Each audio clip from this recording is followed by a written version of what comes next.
And there was a time when you talked about the empire. It being in its interest to have these telegraph cables once upon a time. Who are those kingpins today?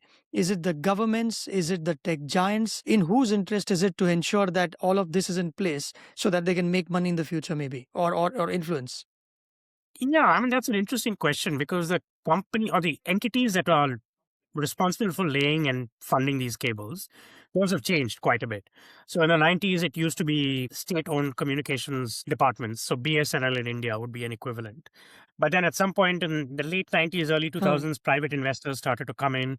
So as an investor, I would come in, raise money from other people, get the project off the ground, and then sell bandwidth to companies in countries and try to recoup my money. Now, what is happening more and more for about, I would say, the past 5 years or 7 years is that the biggest funders and owners of these cables are increasingly what the industry calls OTTs, and that is the four big American tech giants: Microsoft, Meta, Google, and Amazon.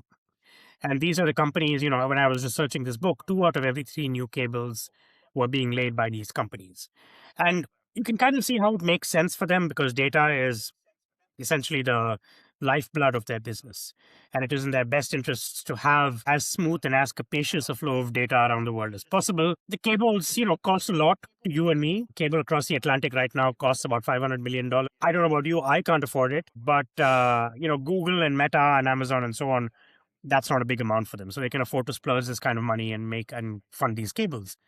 So increasingly, that is sort of where the industry's cable laying energies are coming from. But it has to be said, when you asked about, you used a very interesting word, which is in whose interests is it that these Hmm. cables get laid and that they get maintained?